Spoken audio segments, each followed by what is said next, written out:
Hello friends, welcome to आईएससीएस के English के practice session में आपका स्वागत है। दोस्तों, चलिए शुरू करते हैं आज का प्रैक्टिस सेशन। आज का पहला सवाल है कॉमन एरर से। क्वेश्चन है, wholesome strategic planning was the focus as the firm manage through a difficult period a couple of years ago. तो देखते हैं दोस्तों, इस सेंटेंस में एरर किस पार्ट में है। देखते हैं, wholesome strategic planning was the focus. देखिए दोस्तों, तो wholesome strategic planning was the focus past tense में है एज द फर्म मैनेज। दोस्तों, अगर इसके पहले पास्ट टेंस में है तो ये क्लॉज भी पास्ट टेंस में होगा। ठीक है दोस्तों, द फर्म मैनेज ना होके क्या होगा, फर्म मैनेज्ड, भी टू लगेगा दोस्तों, यानी कि ये हो जाएगा the firm manage through a difficult period a couple of years अगो। दूसरी बात ध्यान रखने की बात है दोस्तों, जब अगो हो तो वो सेंटेंस हमेशा सिंपल पास्ट टेंस में बनता है। तो दोनों ही कारण से ये स्टेटमेंट, ये जो क्लॉज है, ये सिंपल पास्ट टेंस में बनेगा। दोस्तों, option C will be the right answer, where manage will be replaced with managed. Now look at question number 2 from sentence improvement. A few words of gratitude are enough to express our feelings sincerely. तो bold and underline part है a few word of, इसे हमें improve करना है। तो दोस्तों, जब a few हो तो इसके बाद जो काउंटेबल नाउन होगा वो हमेशा प्लूरल नाउन होता है। दोस्तों, क्या होता है, प्लूरल नाउन होना चाहिए अ फ्यू के बाद। अगर काउंटेबल हो तो क्या होगा, वर्ड के जगह क्या लग जाएगा, यहाँ पे वर्ड्स हो जाएगा दोस्तों। तो a few words of gratitude are enough to express our feeling sincerely. तो option B will be the right answer. Now look at question number 3, again from sentence improvement only. We went there with a view to survey the entire procedure. दोस्तों, सर्वे the entire जो bold and underlined है, इसे improve करना है। तो देखते हैं sentence में क्या पॉसिबिलिटी है कि क्या इसे इंप्रूव करने की आवश्यकता है या फिर नहीं है। अगर है तो इसे क्या चेंज करना है इसमें दोस्तों। देखते हैं, we went there with a view to। दोस्तों, with a view to में टू प्रेपोजिशन है, तो प्रेपोजिशन के बाद आने वाला वर्ब B4 यानी कि जेरंड होगा। ठीक है दोस्तों, क्या होगा, जेरंड होगा, B4 होगा। इसलिए कि टू क्या है, प्रेपोजिशन है, प्रेपोजिशन के बाद ऑब्जेक्ट आता है। ऑब्जेक्ट यानी कि ये नाउन होना चाहिए। नाउन कब होगा, जब हम वर्ब में आईएनजी लगाएंगे, V1 में आईएनजी लगाएंगे तो वो क्या हो जाएगा, नाउन हो जाएगा, जेरंड हो जाएगा और वो ऑब्जेक्ट का काम करेगा। देखते हैं ऑप्शन, किस ऑप्शन में सर्वेइंग द एंटायर होगा दोस्तों, यानी कि option B will be the right answer. Now look at question number 4. In spite of the best governmental efforts, the emission of greenhouse gases and noxious chemicals remain a cause of worry. दोस्तों, देखते हैं इसमें कहाँ error है। In spite of the best governmental efforts, यहाँ तक कोई दिक्कत नहीं है कि सरकार के बेस्ट एफर्ट्स के बावजूद भी emission of green house gases. इसमें ध्यान देखने की बात है दोस्तों, इमिशन एक नाउन है, उसके बाद ऑफ है, उसके बाद फिर नाउन है green house gases and noxious chemicals. ठीक है दोस्तों, तो इसमें आने वाला इसके बाद जो वर्ब है वो किसके हिसाब से होगा, रिमेन। ये होगा इमिशन, यानी कि noun plus of plus noun जब हो और उसके बाद वर्ब आए तो ऑफ से पहले वाले नाउन के हिसाब से क्या लगेगा, यहाँ वर्ब लगेगा। तो इमिशन सिंगुलर है तो वर्ब भी सिंगुलर होगा सिंपल प्रेजेंट टेंस में। रिमेन की जगह क्या हो जाएगा, रिमेन्स हो जाएगा दोस्तों, remains A cause of worry. So answer would be option number D. Now look at question number 5, sentence improvement. 1/3 of the student has passed। तो 1/3 of the students have passed या has passed क्या होगा दोस्तों इसमें? तो इसमें देखना है कि कौन सा इंप्रूव कर सकते हैं, हैव पास्ड लगेगा या काइंडली एनफ या एनफ काइंडली या नो इम्प्रूवमेंट। ठीक है दोस्तों, तो इसमें ये हैव पास्ड लगेगा, इसलिए लगेगा दोस्तों जब 1/3 या फिर कुछ भी 2/3 हो, प्लस ऑफ हो, या फिर रेस्ट प्लस ऑफ हो, और इसके बाद अगर कोई काउंटेबल नाउन आए तो ये क्या आएगा, प्लूरल काउंटेबल नाउन होगा। प्लूरल काउंटेबल नाउन लगेगा और उसके बाद वर्ब भी क्या होगा, प्लूरल होता है। ठीक है दोस्तों, तो क्या होगा, तो 1/3 ऑफ द स्टूडेंट्स सही है, स्टूडेंट्स। अब यहाँ पे हैज नहीं होगा दोस्तों, क्योंकि स्टूडेंट काउंटेबल है तो प्लूरल है, तो यहाँ पे क्या हो जाएगा, have passed. So answer would be option number A. Now look at question number 6 from common error. The rate of metabolism of a body is comparatively lowest when it is at rest and is thus optimum for examination। दोस्तों इस sentence में हमें error find करना है। The rate of metabolism of a body सही है दोस्तों यहां तक, इज कंपैरेटिवली, ठीक है, कंपैरेटिवली लोवेस्ट नहीं होगा दोस्तों। जब यहाँ पे कंपैरेटिवली लगाया तो यानी कंपैरिजन कर रहे हैं, तो कंपैरिजन कर रहे हैं तो इसके बाद दोस्तों हमेशा पॉजिटिव डिग्री लगेगा। क्या लगेगा, पॉजिटिव डिग्री। पॉजिटिव डिग्री क्या होगा यहाँ पे, लो हो जाएगा। क्या हो जाएगा, लो। तो गलती यहीं मिल गई। So answer would be option number B, जहां पे हम लोग लोवेस्ट को लो से रिप्लेस करेंगे। Now look at question number 7। The opposition leader tried to bolster his position with the voters by pressing corruption charges against rivals। दोस्तों इसका meaning भी समझना उतना ही इंपॉर्टेंट है जितना कि हम ग्रामेटिकल स्ट्रक्चर्स देखते हैं।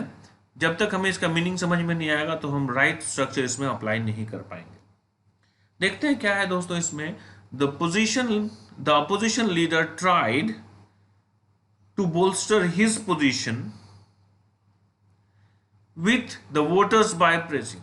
दोस्तों bolster कर रहा है अपना पोजीशन, तो with तो होगा नहीं दोस्तों, क्योंकि वोटर्स के साथ नहीं, वोटर्स के बीच होगा। और वोटर्स अगर क्या है, प्लूरल है, तो यहां पे बीच के लिए बिटवीन न लगा के क्या लगेगा, अमंग लगेगा दोस्तों।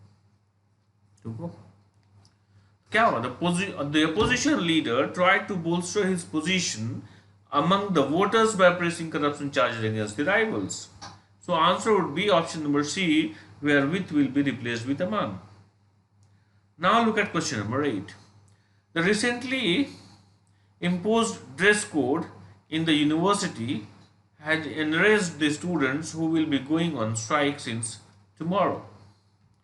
चलिए दोस्तों देखते हैं इसमें एरर कहाँ है। The recently imposed dress code, ठीक है, इन द यूनिवर्सिटी, ठीक है दोस्तों, ड्रेस कोड यहाँ पे क्या हो जाएगा, हैज सही है, हैज के बाद भीतरी भी सही है, इंग्रेज द स्टूडेंट्स ऑब्जेक्ट सही है, हु विल बी गोइंग जो कि करेंगे, on strike who will be going on strike जो कि स्ट्राइक करेंगे यानी कि ये फ्यूचर टेंस है दोस्तों। फ्यूचर टेंस में सिंस का इस्तेमाल नहीं होता है।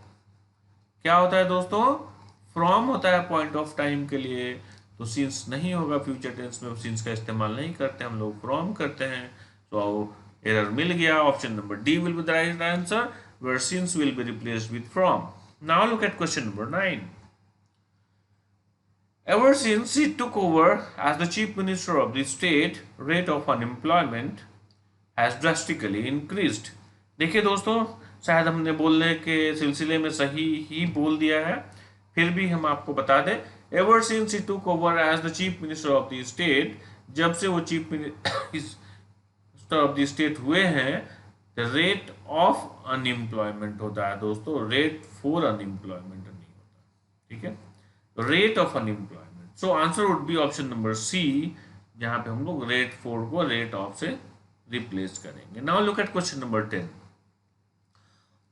Although a brilliant writer, a lying pessimism prevails in all the novels. Although a brilliant writer, ठीक है, although a brilliant writer, यद्यपि वो क्या है, brilliant writer है, and lying कहाँ से हो जाएगा दोस्तों? जब यहाँ पे lying पढ़ते हैं तो यहाँ पे कॉन्सोनेंट साउंड है, तो कॉन्सोनेंट साउंड है तो एन लगने का कोई चांस ही नहीं है दोस्तों, क्या लगेगा, ए लगेगा। लाइंग जो है यहाँ पे एडजेक्टिव की तरह काम कर रहा है, और पेसिमिज्म जो है नाउन की तरह काम कर रहा है, तो नाउन है तो इसके पहले ए लगेगा ही लगेगा, चूंकि ठीक है। तो a lying pessimism prevails in all her novels, so answer would be option number B, where an will be replaced with right. Now look at question number 11। From antonyms means opposite meaning word हमें निकालना है। Word है unabated. दोस्तों abate का मतलब होता है कम करना, घटाना, और जब इसके पहले अन लगा दिए आप प्रीफिक्स, तो क्या हो जाए, ये बिना घटे हुए, क्या हो जाएगा, बिना घटे हुए, मतलब continuously in a strong force without being weaken, बिना कमजोर हुए, ठीक है दोस्तों, continuing at the full strength और force without becoming weaker, unabated होता है। तो दोस्तों एक कॉन्टिन्यूटी को दर्शाता है और इसमें थोड़ा सा भी कमी नहीं आती है अनअबेटेड में, तो क्या होगा दोस्तों, इसका एंटोनिम्स, मतलब जो डिसकंटिन्यूअस हो, जो क्या हो, अबेटेड हो, जो रुक रुक के हो रहा हो, ठीक है दोस्तों। तो इंसेसेंट भी कॉन्टिन्यूअस होता है, परसिस्टेंट भी कॉन्टिन्यूअस होता है, टेनेसियस भी होता है, वही होता है दोस्तों, बिना रुके हुए एकदम कॉन्टिन्यूअस हार्ड वर्किंग फॉर्म या विद स्ट्रॉन्ग परसिस्टेंस के साथ। तो ये तीनों जो हो गए ये इसके सिनोनिम्स हो गए। इंटरमिटेंट होता है कि थोड़ा देर रुका फिर चालू हो गया, फिर थोड़ा देर रुका फिर चालू हो गया, फिर रुका फिर चालू हो गया, मतलब कि रुक रुक के चलना, मतलब non continuous, non consistent, non constant, यानी कि जो कांस्टेंट नहीं होता है। अब जब ये कांस्टेंट नहीं होगा तो answer would be option number D. Now look at question number 12, uncaught. Uncaught का मतलब क्या होता है दोस्तों?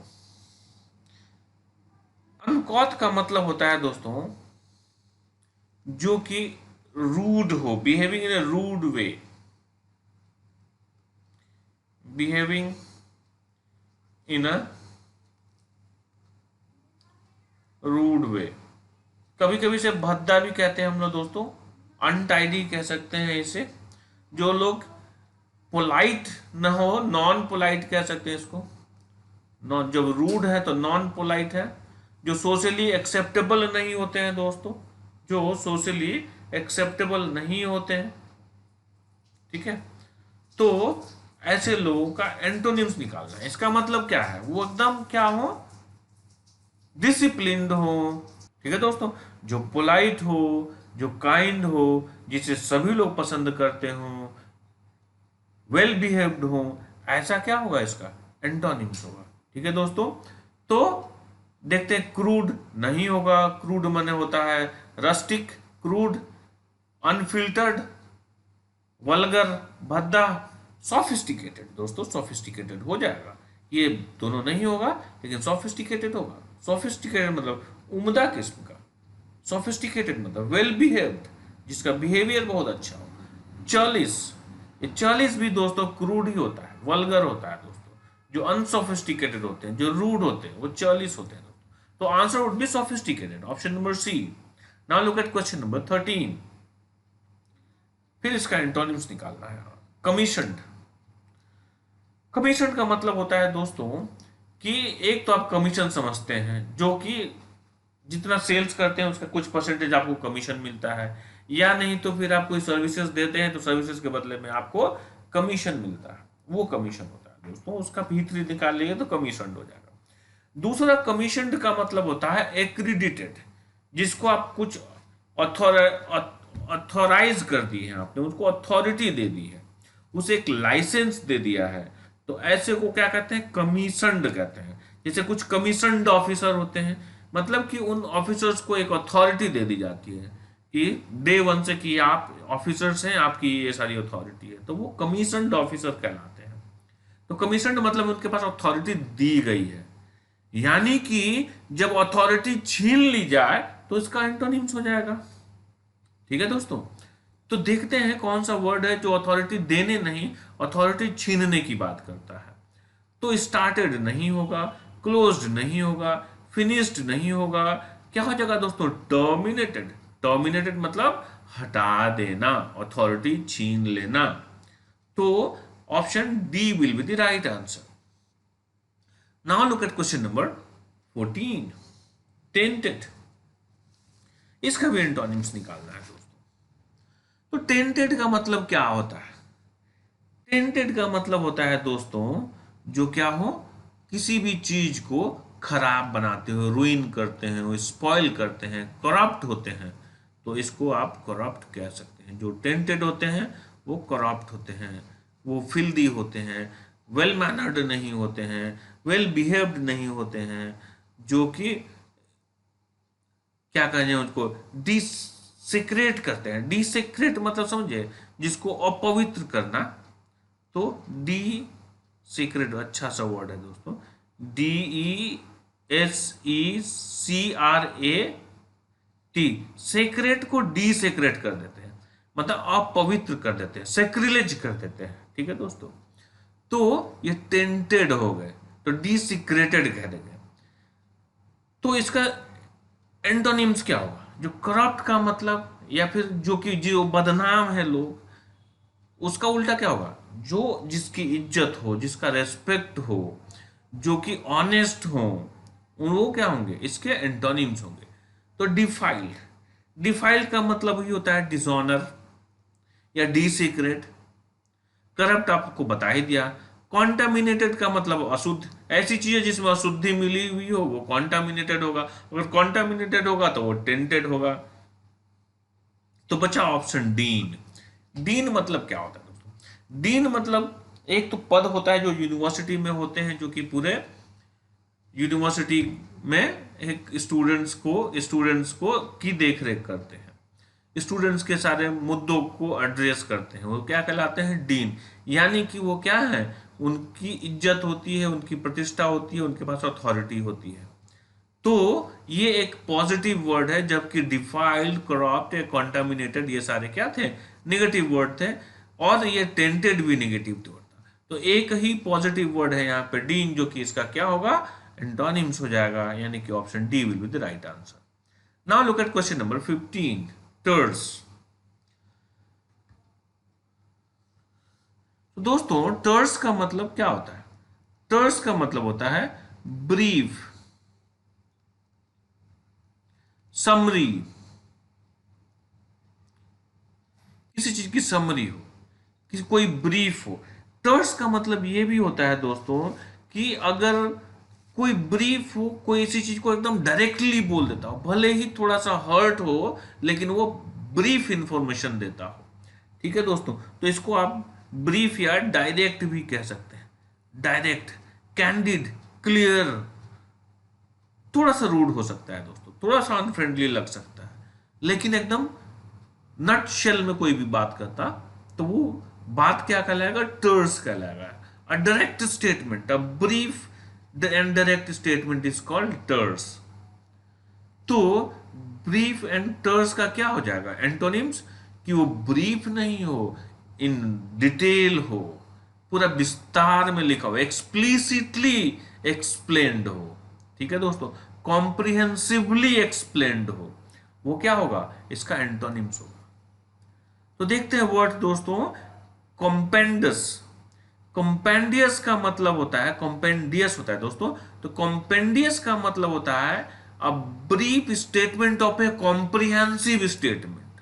ये कोई कॉम्प्रिहेंसिव स्टेटमेंट का एकदम सटीक स्टेटमेंट जो बनता है उसे क्या कहते हैं, कॉम्पेंडियस कहते हैं। सक्सिंक्ट और लैकोनिक भी ब्रीफ ही होता है दोस्तों।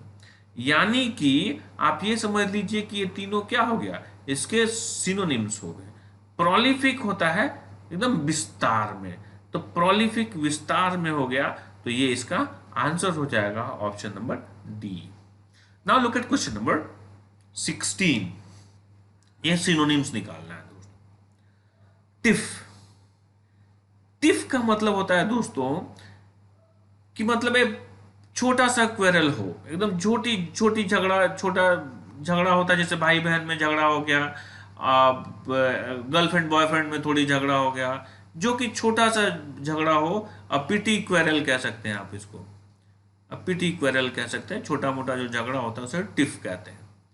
तो यानी कि सिनोनिम्स क्या हो, एक मनमुटाव हो, झगड़ा हो, मतभेद हो, अगर ऐसे चीज होंगे तो इसके सिनोनिम्स होंगे। ठीक है दोस्तों, तो देखते हैं कि इसका सिनोनिम्स कौन सा होगा।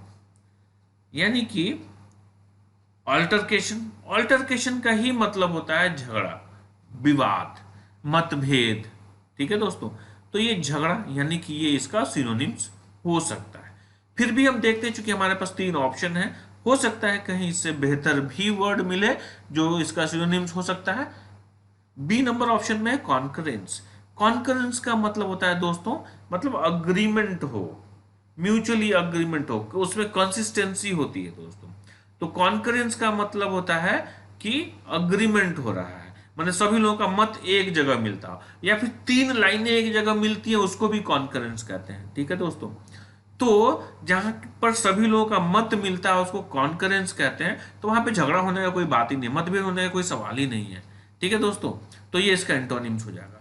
हार्मनी मतलब सब लोग मिले जुले हों तो भी हार्मनी है, ये भी क्या हो जाएगा, एंटोनिम्स हो जाएगा। अग्रीमेंट, जब अग्रीमेंट होगा तो झगड़ा होगा ही नहीं होगा दोस्तों, तो ये भी इसका एंटोनिम्स हो गया। यानी कि सिनोनिम्स एक ही बचा है इसका, ऑप्शन नंबर ए, जिसे हम ऑल्टरकेशन कहेंगे। Now look at question number 17, toil.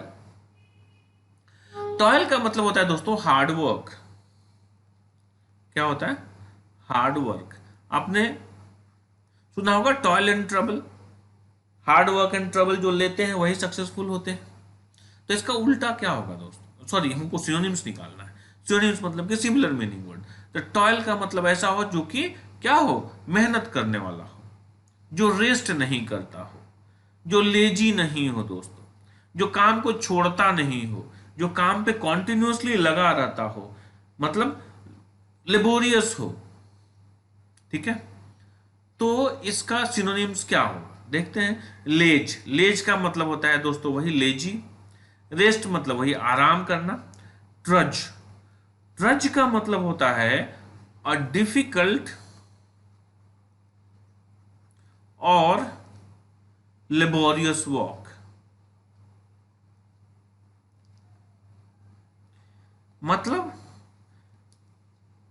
Difficult, तकलीफदायक और परेशानी वाला, और क्या हो, लेबोरियस वॉक, मतलब मेहनती और मेहनत वाली वॉक हो, तो उसे क्या कहते हैं, ट्रज कहते हैं। जबकि स्किप का मतलब होता है छोड़ देना दोस्तों। तो लेज, रेस्ट और स्किप ये इसके एंटोनिम्स होंगे, जबकि ट्रज क्या होगा, इसका सिनोनिम्स होगा। So option C will be the right answer. Now look at question number 18, accord. दोस्तों इसका भी सिनोनिम्स निकालना है, और अकॉर्ड का मतलब होता है अग्रीमेंट या म्यूचुअल अग्रीमेंट। अग्रीमेंट होता है, ठीक है दोस्तों, किसी भी तरह का अग्रीमेंट हो, ट्रूस हो, संधि हो, उसे क्या कहते हैं हम, अकॉर्ड कहते हैं। जैसे सिमला अकॉर्ड, सिमला अकॉर्ड का नाम सुना होगा, मतलब सिमला में जो बातचीत हुई थी उस पर जो अग्रीमेंट हुआ था उसे हम लोग क्या कहते हैं, शिमला अकॉर्ड, शिमला अकॉर्ड। समझ गए। तो इसका हमें क्या कर देखना है कि जहां पे अग्रीमेंट हो, ठीक है दोस्तों, जहां पे यूनैनिमिटी हो, यूनिटी हो, जहां पे डिस्प्यूट नहीं हो, वो क्या होगा, इसका सिनोनिम्स होगा। तो कन्वेंशन, कन्वेंशन का भी मतलब होता है दोस्तों अग्रीमेंट, यानी कि option number A will be the answer, but will not conclude it here because we have three other words.